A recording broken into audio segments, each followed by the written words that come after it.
শেখ মুজিব লাল ঘোড়া দাবড়াতে চাইছিল, ইতিহাস সাক্ষী দেয়। কোথায় শেখ মুজিব আজকে? শেখ হাসিনা অনেক কথা বলেছিলেন এই দেশের মানুষের সাথে, দেখবো দেখা যাবে কোথায় বিএনপি কোথায় জামাত। আজ শেখ হাসিনা কোথায়? আমি এক মেয়ের কাছে গেলাম ভোট চাইতে, মেয়েটা বললো যে বাবা নতুন করে কথা শুনছি। কি গো?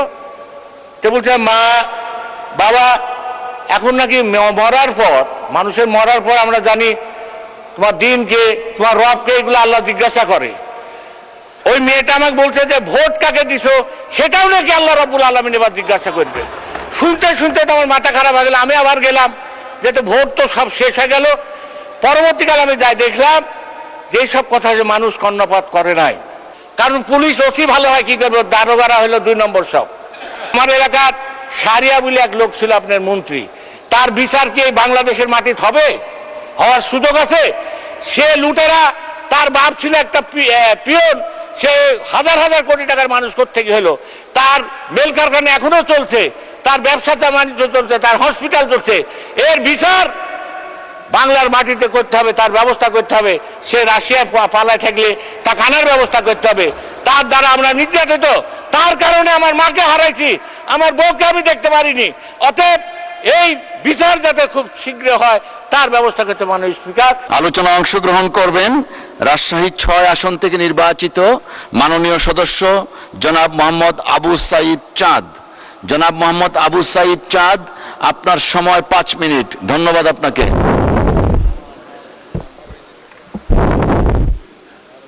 আউযু বিল্লাহি মিনাশ শাইতানির রাজিম, বিসমিল্লাহির রহমানির রহিম। মাননীয় স্পিকার, আপনাকে ধন্যবাদ। সর্বপ্রথমেই মহান আল্লাহ রাব্বুল আলামিনের কাছে শুকরিয়া আদায় করি। পাশাপাশি আজকের এই বাজেটে অর্থমন্ত্রীকে ধন্যবাদ দিয়ে আমি কথা আরম্ভ করতে চাই।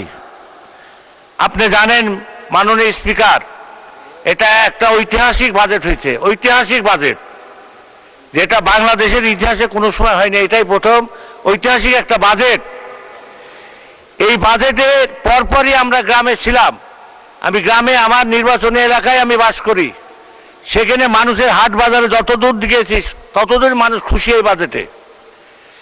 মাননীয় স্পিকার, পাহাড়কে ধাক্কা দিলে ফেলা যায় না, পাহাড়কে ধাক্কা মারি মাননীয় স্পিকার ফেলা যায় না। তা আজকে আমার বন্ধুরা যেসব কথা বলেন, আমরা তাদের উদ্দেশ্যে বলতে চাই যে আমরা জনগণের সঙ্গে ছিল বাংলাদেশ জাতীয়বাদী দল, জনগণের সাথে কোনোদিনই বিশ্বাসঘাতকতা করে নাই। আপনি জানেন যে 1971 সালে আমরা জনগণের সাথেই ছিলাম, আন্দোলনের সাথে ছিলাম, স্বাধীনতার পক্ষে ছিলাম। 1976 সালে বাংলাদেশের সমস্ত দল, বিরোধী দল এরশাদের কোলে উঠেছিল। আমরাই বাংলাদেশ জাতীয়বাদী দল বেগম খালেদা জিয়ার নেতৃত্বে এই বাংলাদেশে আমরাই তখন আন্দোলন করেছিলাম এবং 1991 সালে ক্ষমতাতে আসছিলাম। মাননীয় স্পিকার, আমাকে একটু সময় দেবেন, আমি দু একটা পুরাতন ইতিহাসের কথা বলতে চাই। 91 সালে এই দেশে প্রেসিডেন্ট গভর্নমেন্ট বাদ দিয়ে এই দেশে মন্ত্রিপরিষদ শাসন আমাদের বেগম খালেদা জিয়া সংসদীয় গণতন্ত্র প্রতিষ্ঠান করে। 1996 সালে মাননীয় স্পিকার, 1996 সালে সমস্ত দল একখানে হয়ে গেছিল, আন্দোলন করেছিল। বেগম খালেদা জিয়া গণতন্ত্রের প্রতি শ্রদ্ধা সম্মান জানিয়ে মাননীয় স্পিকার সেদিনকে তিনি তাদেরকে অস্ত্র দিয়ে সেদিনকেও তিনি বাংলাদেশে প্রথম এই তত্ত্বাবধায়ক সরকার গঠন করেছে। আমি বলতে চাই, পাহাড়কে যেরকম ধাক্কা দিলে ফেলা যাবে না। শেখ মুজিব লাল ঘোড়া দাবড়াতে চাইছিল, ইতিহাস সাক্ষী দেয়। কোথায় শেখ মুজিব আজকে? শেখ হাসিনা অনেক কথা বলেছিলেন এই দেশের মানুষের সাথে, দেখবো দেখা যাবে কোথায় বিএনপি কোথায় জামাত। আজ শেখ হাসিনা কোথায়? আমরা বিএনপি বাংলাদেশের প্রত্যেকটা আন্দোলনের সংগ্রামে ছিলাম। মানুষের সাথে বিশ্বাসঘাতকতার ইতিহাস আমাদের জানা নাই, আমরা করি নাই। 96 বলেন, 2001 সালে বলেন, 2009 সালে বলেন, 17 সালে বলেন, আমরা কোনোদিন জানি না। বিরোধী দল আজকে আপনারা সমালোচনা করছেন আমাদেরকে ধাক্কা দিলে আমরা পড়ে যাব, এটা আপনাদের ভুল ধারণা।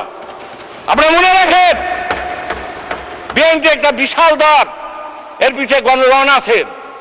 আপনারা এই ঢাকা ইউনিভার্সিটি যখন ছাত্র শিবির পাস করেছিল, আপনারা যখন চিটাগাঙ্গে পাস করেছিলেন, আপনারা যখন রাজশাহী পাস করেছিলেন, আপনারা ঘোষণা দিয়েছিলেন যে আমরা এবার ক্ষমতায় যাব।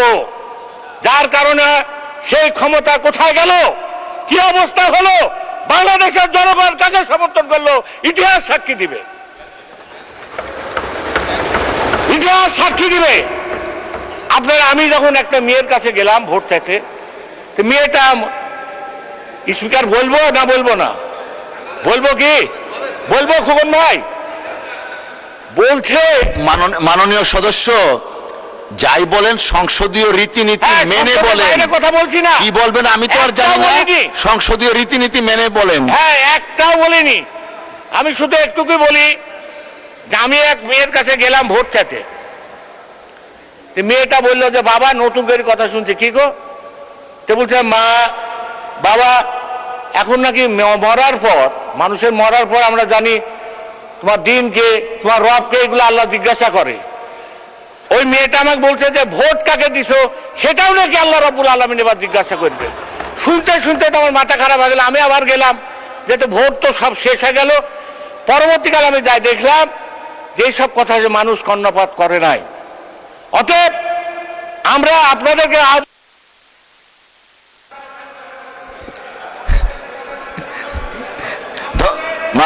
মাননীয় সদস্য, মাইকটা তো লাগবে, একটু থামেন, মাইক চলে গেছে। জি ঠিক আছে মাননীয় সদস্য, টাইম শেষ হয়ে গেছে, একটু শুনেন মাননীয় সদস্য, দয়া করে, টাইম শেষ হয়ে গেছে, আপনাকে আরো 4 মিনিট সময় বাড়িয়ে দেওয়া হলো। ধন্যবাদ মাননীয় স্পিকার। আমি আপনার উদ্দেশ্যে বলি, আপনি আমার সাক্ষী। বাংলাদেশে শেখ হাসিনাকে তার যৌবনকালে তাকে ঘোষণা দিয়েছিলাম, আমি বাংলাদেশের প্রথম পুরুষ, আমি তাকে ঘোষণা দিয়েছিলাম যে তোর ব্যবস্থা আমি করবো ইনশাল্লাহ। যখন ম্যাডাম খালেদা জিয়াকে ওই পদ্মার থেকে ফেলে দিতে চালো, হুমকি দিল, ইউনূসকে পদ্মার থেকে বুড়িগঙ্গাতে ফেলে দিতে, তখন প্রথমে আমি ঘোষণা দিয়েছিলাম। তখনকার আমার স্থানীয় কমিটির সদস্য আপনাদের সেলিনা রহমান সহ জামালপুরে যত ছিল আমাদের বাবু ভাই টাবু ভাই সহ, আমি বিভিন্ন থানায়, বিভিন্ন জেলায়, 28টা জেলায় আমার নামে কেস হলো। আপনার জেলা তো আমার কেস ছিল, সাতক্ষীরা বলেন, সব জায়গায়, ঢাকা বলেন আর নোয়াখালী বলেন, কোনো জায়গায় আমার বাদ ছিল না, মুন্সিগঞ্জ, সব জায়গায় আমার নামে কেস ছিল। সেটা কিন্তু আমরা ভয় করিনি শেখ হাসিনাকে। এখন তো ভয় করার প্রশ্নই উঠে না, প্রশ্নই উঠে না। মাননীয় স্পিকার, আমি আপনার উদ্দেশ্যে বলতে চাই, আমাদের সেলিম ভাই কুমিল্লার মন্ত্রী, উনি এই আমাদের বিরোধী দলের বন্ধুরাও বলেছেন, আমিও বলছি যে 15 বছর 20 বছর চাকরি করে যদি বেতন না পায়, এমপি আমাদের সেলিম ভাই এমপি, আমার মাননীয় সদস্য বলে বলবেন, মাননীয় সদস্য এমপি সাহেব আমার বন্ধু মানুষ, উনিও বলেছে, বিরোধী দলেরও বলেছে, আমাদেরও সরকারি দলের অনেক এমপি মহোদয়রা বলেছেন যে আজকে এই নন এমপিও যারা আছে তাদের বেতনটা দেওয়ার জন্য আমি শিক্ষামন্ত্রীকে অনুরোধ করছি। তাদের সংসার অশান্তি, তারা সংসার চালাতে পারছে না, তাদের বেতন হয় না। আওয়ামী লীগ দেয়নি বলে কি আমরা দেবো না? এটা হতে পারে না তো। আমরা বেতন দেব, তাদের সংসারে সুখ শান্তি ফিরাই দেব। মাননীয় স্পিকার, আরেকটা ঘটনা ঘটছে আমার এলাকা বাগা থানায়, লালপুর এবং দৌলতপুর থানায়। প্রত্যেক দিন একটা দুইটা করে মানুষ সন্ত্রাসী, এই মাদকের কথা তো বারবার বলতে বলতে আমাদের মুখ দিয়ে ফ্যানটা উঠি যে মাদকের কিন্তু কোনো সমস্যা হচ্ছে না।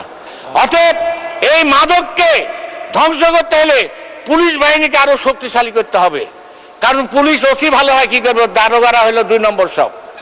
এই 2 নম্বরের কারণে, এই কারণে ওই ফেন্সিডিলের সাথে তাদের যোগাযোগ এবং তারা ব্যবসা করে, বাণিজ্য করে। মাননীয় স্পিকার, অতএব এই ব্যবস্থা করতে হবে। তারে গুলাগুলি চলছে। আমি অনুরোধ করব আজকে আমাদের নাটোরের হুইপ আছে, লালপুরের আমাদের এমপি সাহেব, মন্ত্রী সাহেব পুতুল আছে, সহ আমাদের বাচ্চুভা আছে, দৌলতপুরের আমি আছি। আমাদের ওই এলাকার যাতে শান্তি ফিরায়, মানুষ শান্তি পাচ্ছে না। মাননীয় স্পিকার, আমার মিলন ভাই বলেছে আমের কথা, আমি বলতে চাই না, আম মানুষ না খায় এখন পড়ে যাচ্ছে। মাননীয় স্পিকার, কিছু কিছু আম আছে এগুলো চলছে না, অতএব ওখানে আমের একটা কোল্ড করেন। আমার বন্ধুরা বলছেন যে জিনিসের দাম, পেঁয়াজের দাম, আমার মনে হয় 1 বছর পর পেঁয়াজ রপ্তানি করবো, আমরা চালও রপ্তানি করবো ইনশাল্লাহ, চিন্তার কোনো কারণ নাই। আর এটা জিয়া রহমানের সাহেবের সন্তান, মনে রাখতে হবে কথাটা। জিয়া রহমান সাহেব যখন 1974 সালে এদেশে দুর্ভিক্ষ হয়, তখন এই জিয়া রহমান সাহেবই এদেশের মানুষকে 2 বেলা ভাত খাওয়াইছিল, মানুষের মুখে হাসি ফুটাইছিল। তারই উপযোগ্য সন্তান আমাদের তারেক রহমান সাহেব এই ঘাটতি বাজেট ইনশাল্লাহ পূরণ করবে, যেখান থেকে হোক আইনি পূরণ করবে। আপনারা ঘাবড়ায়েন না, আপনারা আমাদেরকে সমর্থন করেন, একটা বছর সমর্থন করেন। আপনাদের সাথে অনেক আন্দোলন করেছি, সংগ্রাম করেছি। দেলোয়ার হোসেন মারা যাওয়ার পর দেলোয়ার হোসেনের সন্তান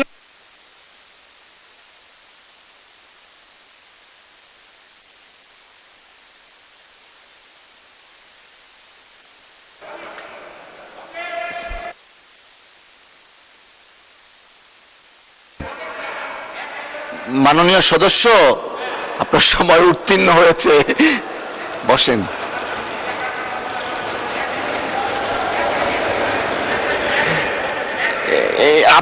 আপনি অনেক জনপ্রিয়, ডান বাম মধ্য সব জায়গায় চাচ্ছে। ঠিক আছে, 2 মিনিটের মধ্যে শেষ করেন, 2 মিনিট। আচ্ছা, ভূমিমন্ত্রী নাই, ইন্ডিয়া থেকে যে লোকগুলো আসছে ভারত থেকে, তাদের জমি আজ পর্যন্ত রেজিস্ট্রেশন হয়নি, এখন পর্যন্ত রেজিস্ট্রেশন হয়নি। এই জমিগুলো রেজিস্ট্রেশন করার আপনার মাধ্যমে ভূমিমন্ত্রীকে খুব তাড়াতাড়ি যাতে রেজিস্ট্রি হয়, তার জন্য আমি অনুরোধ করছি। এটা হলো আমার অনুরোধ। এই বিষয়টা অনেক দিন দীর্ঘ হয়ে যাচ্ছে, এটা করবেন। আর আমার এলাকার সারিয়া বলে এক লোক ছিল আপনার মন্ত্রী, তার বিচার কি এই বাংলাদেশের মাটিতে হবে? হওয়ার সুযোগ আছে? সে লুটেরা, তার বাপ ছিল একটা পিয়ন, সে হাজার হাজার কোটি টাকার মানুষ কোত্থেকে হলো, তার মেল কারখানা এখনো চলছে, তার ব্যবসাটা বাণিজ্য চলছে, তার হসপিটাল চলছে। এর বিচার বাংলার মাটিতে করতে হবে, তার ব্যবস্থা করতে হবে। সে রাশিয়া পালায় থাকলে তা কানার ব্যবস্থা করতে হবে। তার দ্বারা আমরা নির্যাতিত, তার কারণে আমার মাকে হারাইছি, আমার বউকে আমি দেখতে পারিনি। অতএব এই বিচার যাতে খুব শীঘ্র হয় তার ব্যবস্থা করতে মাননীয় স্পিকার। আর আমার আরো কথা ছিল, আপনি সময় দিতে চাচ্ছেন না? হ্যাঁ, আর একটু বলি মাননীয় স্পিকার, আমি আপনাকে বলি, আমার এলাকার আমের সমস্যা, কৃষি ভূমির সমস্যা, রাস্তাঘাট নাই, এমপি ও শিক্ষকরা রোজ এসে আমার বাড়িতে কাঁদতে চায়, ভাত নাই, কাপড় নাই, বউ আইসি পর্যন্ত কামে। ওই জন্য আমি এই ব্যবস্থা, আর হসপিটালের অবস্থা তো সবাই বলে, আমার হসপিটালের অবস্থা সবার থেকে আরো খারাপ, চারঘাট বাগাত আরো খারাপ, এই বলার ভাষা নাই। আমি এইগুলার স্বাস্থ্যমন্ত্রী এবং স্বরাষ্ট্রমন্ত্রীকে অনুরোধ করব, বিশেষ করে আমি যে কথাটা বললাম, এটা আমার একার কথা না, এটা আমার মাননীয় সংসদ সদস্য আমাদের পুতুলের কথা, এখানে আমাদের বাচ্চু আছে, বাচ্চুর কথা, আমার কথা। অতএব এই ব্যবস্থাটা আমি অতি শীঘ্র দেখতে চাই। কেন জানে কতটি সন্ত্রাসী আছে বাংলাদেশে, যখন থেকে গুলি করি, মারামারি করি, তারা এইভাবে ব্যবস্থা করে। ধন্যবাদ মাননীয় সদস্য। আলোচনায় অংশগ্রহণ করবেন ময়মনসিংহ 2 আসন থেকে নির্বাচিত মাননীয় সদস্য জনাব মোহাম্মদ উল্লাহ। জনাব মোহাম্মদ উল্লাহ, আপনার সময় 5 মিনিট। ধন্যবাদ আপনাকে। আসসালামু আলাইকুম ওয়া রাহমাতুল্লাহি ওয়া বারাকাতুহু। মাননীয় স্পিকার, আপনাকে অসংখ্য ধন্যবাদ। হাদিসে একটি বাক্য আছে, তুমি যদি কাউকে ভালোবাসো তাকে জানিয়ে দাও। স্পিকার, এই সংসদ সদস্যদের সামনে আমি আপনাকে অনেক ভালোবাসি, এটি জানিয়ে দিলাম। মাননীয় স্পিকার, অসংখ্য ধন্যবাদ। আমাদের শিক্ষামন্ত্রী আহসানুল হক মিলন সাহেব ময়মনসিংহে একটা প্রোগ্রামে গিয়েছিলেন। উনি অসংখ্য মানুষের সামনে ওনার আসনে আমাকে বসিয়ে আমাকে মাননীয় শিক্ষামন্ত্রী বলে সম্বোধন করে আমাকে সম্মানিত করেছিলেন। আপনার মাধ্যমে তাকেও আমি ধন্যবাদ জানাই। মাননীয় স্পিকার, আমার দল বাংলাদেশ খেলাফত মজলিস এর আমির আল্লামা মামুনুল হক সাহেব জোর করে আমাকে ইলেকশনে নামিয়েছিলেন, যে কারণে জনগণ আমাকে ভোট দিয়ে সংসদে পাঠিয়েছেন। আল্লামা মামুনুল হক সাহেবকে আমি ধন্যবাদ জানাই ফুলপুর তারাকান্দার মানুষগুলোকে, যারা তাদের দুঃখ কষ্ট এবং মনের কথাগুলো সংসদে বলার জন্য আমাকে সংসদে পাঠিয়েছেন, তাদেরকে ধন্যবাদ জানাই। মাননীয় স্পিকার, এই বঙ্গর অর্থনীতিতে আমাদের অর্থমন্ত্রী হৃষ্টপুষ্ট এবং হ্যান্ডসাম একটা বাজেট ঘোষণা করেছেন। আমি মনে করি বাজেটটা সর্বদিক থেকে ভালো না হলেও মোটামুটি তুলনামূলক ভালো। এরপরে এখানে আরেকটা এরকম বাজেট এই সংসদে অসংখ্য হয়েছে, বাজেটটা বাস্তবায়ন আমাদের স্থানীয়ভাবে বাস্তবায়ন হয় না। আমি এই বছর আশা করি, যেহেতু আমরা বঙ্গর অর্থনীতির উপর দাঁড়িয়ে আছি, আমরা 300-350 এমপি মন্ত্রী এখানে আছি, আমরা যদি হাদিস আল্লাহ রাসূল বলেছেন খায়রুন নাস মাইয়ানফাউন নাস, যে মানুষের কল্যাণ করে সে সবচেয়ে উত্তম ব্যক্তি, আর সংসদ সদস্যরা সবচেয়ে বেশি কল্যাণকর কামী, কল্যাণ করার সুযোগ থাকে। আমি মাননীয় স্পিকার, আপনার আসন নিয়েও কিছু কথা আমি বলবো, যে কারণে আপনার পক্ষ থেকে আমাকে একটু সময় দিবেন। আর আমার মাননীয় বিরোধী দলের চিফ হুইপ আমাকে বলেছেন সময়ের পরে 2 মিনিট উনি বাড়াবেন, তাহলে দুইজন যদি 2 মিনিট করে বাড়ান 4 মিনিট সময় আমি পাবো ইনশাআল্লাহ। মাননীয় স্পিকার, এই চিফ হুইপ মহোদয় কিন্তু নেই, মাননীয় চিফ হুইপ মহোদয় নেই পক্ষে এখানে। যিনি আছেন আমাদের রফিকুল ইসলাম খান সাহেব আছেন, উনি হয়তো সময় বাড়িয়ে দিবেন, হুইপ আছেন। মাননীয় স্পিকার, যে অর্থনীতির উপর আমাদের এই দেশ দাঁড়িয়ে আছে, সেই অর্থনীতির উপরে সবচেয়ে বেশি লুটপাট হয়। সেই অর্থনীতি লুটপাট যদি না হতো, এই দেশ উন্নয়নের জন্য 54 বছর অপেক্ষা করা লাগতো না। আজকে 54 বছর যাবৎ এই দেশের মানুষ সাফারা হচ্ছে। আমাদের এই দেশে যারা জনপ্রতিনিধি হয় এবং বিশেষ করে অনেক সরকারি কর্মচারী আছেন, যারা ঘুষ বাণিজ্য এবং অর্থ লুটপাটের সাথে জড়িত থাকার কারণে গত 17 বছর ইতিহাস আপনার এবং আমাদের সামনে আছে। আমি এখানে যারা আছেন এই বছরে 350 এমপি মন্ত্রীদের কাছে অনুরোধ করব, 5টা বছর জনগণের জন্য আপনারা মেহনত করেন, 5টা বছরের এই অর্থ বরাদ্দ জনগণের পিছনে ব্যয় করেন। এখানে যদি আপনারা এখানে খেয়ানত না করেন, এই 1 বছরের অর্থ বাজেটে আমাদের গ্রামের উন্নয়ন হবে ইনশাআল্লাহ। মাননীয় স্পিকার, আপনার কাছে একটা ছোট্ট আবদার থাকবে, আপনার মাধ্যমে আমাদের অর্থমন্ত্রীর কাছে আমার ছোট্ট একটা আবদার থাকবে। বিএনপি যখন থেকে প্রতিষ্ঠিত হয়েছে, বাংলাদেশের কওমি গণনার প্রতিটি মানুষ বিএনপির সাথে ছিল, এখনো আছে। কিন্তু বিগত সময়ে কওমি গণনার কোনো মানুষদের নিয়ে কোনো বরাদ্দের কথা কখনো আসে নাই। এই বছর আমরা ভেবেছিলাম যে এই বছর যেহেতু বিএনপি ইসলামপন্থী দল, ইসলামে মূল্যবোধে বিশ্বাসী, তারা যেমন নিরীহ গোষ্ঠীকে তারা অর্থনীতির বরাদ্দের মধ্যে এনেছে, কওমি অঙ্গনকেও তার বরাদ্দের মধ্যে আনবে। কিন্তু অত্যন্ত দুঃখের বিষয়, কওমি গণনার আলেম উলামা এবং সেই সমাজের মানুষগুলোকে তারা কোন গ্রহের মানুষ মনে করে, এটা আমার বুঝে আসে না মাননীয় স্পিকার। এই জন্য আমি অর্থমন্ত্রীর কাছে সবিনয় অনুরোধ করব যে কওমি গণনার আলেম উলামা ছাত্রদেরকেও আপনাদের এই অর্থ মন্ত্রণালয়ের একটা বাজেট দিয়ে তাদেরকে আপনাদের এই দেশ উন্নয়নের কাজে তাদেরকে কাজে লাগানোর ব্যবস্থা করা হোক। মাননীয় স্পিকার, আপনি যে অঞ্চলের এমপি, আমি আপনার কাছাকাছি এমপি, আপনার এলাকায় যত সমস্যা, সেই সমস্যা আমার এলাকাও। লক্ষ লক্ষ মানুষের শুধু একটাই ফোন আসে, এই বৃষ্টির দিন মানুষ কোথাও চলাচল করতে পারে না, প্রতিটা রাস্তাঘাটে হাঁটু পানি পর্যন্ত জমে যায়, রিক্সা উল্টে অনেক মানুষ অ্যাক্সিডেন্ট করে। মাননীয় স্পিকার, আমি আপনার কাছে আপনার মাধ্যমে অনুরোধ করব। মাননীয় সদস্য, সময় শেষ, তারপরেও 2 মিনিট দাবি করা হচ্ছে, 2 মিনিট বাড়িয়ে দেওয়া হলো। আর আপনার কনস্টিটিউন্সির উপর দিয়ে আমি যাই, একটা তো দায়বদ্ধতাও আছে, 2 মিনিট বাড়িয়ে দেওয়া হলো। আপনার পক্ষ থেকে 2 মিনিট চাই মাননীয় স্পিকার। গ্রামীণ অর্থনীতিকে আগে আনতে হলে রাস্তাঘাটের উন্নয়ন লাগবে। এই রাস্তাঘাটে আমার এলাকায় প্রায় 2 থানায় প্রায় 400 কিলোমিটার রাস্তা কাঁচা, যতটুকু পাকা আছে ওইটুকু অচলযোগ্য। আমি মাননীয় সড়ক যোগাযোগ মন্ত্রীর কাছে অনুরোধ করব যে আমার দিকে একটু নজর দিবেন এবং আমার এলাকার মানুষের চলাচলে একটা সুব্যবস্থা করে দিবেন ইনশাআল্লাহ। মাননীয় শিক্ষামন্ত্রীর কাছে বলবো, মাননীয় শিক্ষামন্ত্রী, আপনি আমাকে অনেক ভালোবাসা দিয়েছেন, আমি আপনার প্রতি অনেক সন্তুষ্ট খুশি। আমাদের এলাকার যতগুলো স্কুল আছে স্কুলের কোনো ভবন নাই, এখানে শিক্ষক নাই, তাদের ভালো ফ্যানের ব্যবস্থা নাই, কারেন্টের ব্যবস্থা নাই, বাচ্চারা লেখাপড়া করে অনেক কষ্টে। আপনি একটু শিক্ষা খাতে যেমন বড় বরাদ্দ পেয়েছেন, এই বরাদ্দটা যেন সুষম বন্টন হয়, আমার এলাকায় যেন আমি আমার প্রাপ্য অনুযায়ী যেন আমি পাই, এলাকার উন্নয়নে আমি কাজ করতে পারি। মাননীয় স্পিকার, আমার এলাকার 2টা থানা, একটা পৌরসভা আছে। পৌরসভা ইউনিয়নের মতো কোনো উন্নয়ন নাই, রাস্তাঘাট নাই, ড্রেনেজ নাই। ফুলপুর থানার উপজেলার মানুষ এবং পৌরসভার মানুষগুলো বৃষ্টি আসলে তারা চলাচল করতে পারে না।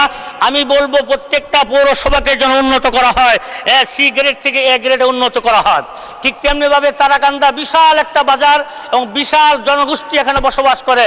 এটা পৌরসভা না থাকার কারণে গ্রামের এলাকার মতো ইউনিয়ন পরিষদের মতো রাস্তাঘাট নাই, ড্রেনেজ নাই, পানি জলবদ্ধতার কারণে মানুষ চলাচল করতে পারে না। মাননীয় স্পিকার, আপনার মাধ্যমে তারাকান্দা যেমন উন্নয়ন চাই, ঠিক তেমনিভাবে তারাকান্দাকে পৌরসভা ঘোষণা করা হোক, এই আবেদন আমি আপনার মাধ্যমে জানাই।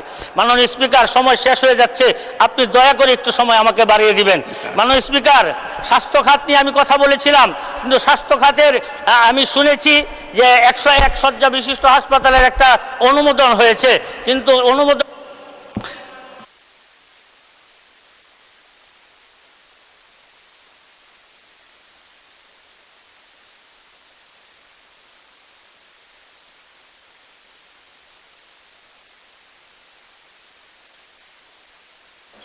ডান দিক থেকেও চাচ্ছেন আপনার জন্য 1 মিনিট, ভালো জনপ্রিয় মানুষ, নেন 1 মিনিট। মাননীয় স্পিকার, আমরা বৃহত্তর ময়মনসিংহ সবসময় উন্নয়ন থেকে বঞ্চিত, যেমন আপনি জানেন, আমরাও জানি, সামনে যারা আছেন তারাও জানেন। আজকে প্রধানমন্ত্রী বেগম খালেদা জিয়া বেঁচে থাকলে হয়তো আমি এই বেঞ্চে না থেকে ওই বেঞ্চে থাকতাম। তা আমি আপনাকে আমাদের অভিভাবক মনে করি, আপনি অভিভাবক হয়ে আমাদের বৃহত্তর ময়মনসিংহ উন্নয়নে আমাদেরকে অবদান রাখার সুযোগ দেবেন ইনশাআল্লাহ। সাথে সাথে গতকালকে একটা সংবাদ পাইলাম যে ময়মনসিংহ থেকে শেরপুরের রেল লাইনের একটা অনুমোদন পাশ হয়েছে। আমি আপনার মাধ্যমে রেলমন্ত্রীর কাছে অনুরোধ করব, এই রাস্তাটা যেন জামালপুর থেকে শেরপুর না হয়ে ময়মনসিংহ, তারাকান্দা, ফুলপুর, হালুয়াঘাট হয়ে শেরপুর হয়, তাহলে লক্ষ লক্ষ মানুষের উপকার হবে। মাননীয় স্পিকার, আপনাকে অসংখ্য ধন্যবাদ। আপনার পক্ষ থেকে 1 মিনিট সময় দিয়েছেন, এটা আমার জন্য লাখ মিনিট। আল্লাহ পাক আপনাকে সুস্থ রাখুন, ভালো রাখুন। আসসালামু আলাইকুম ওয়া রাহমাতুল্লাহি ওয়া বারাকাতুহু।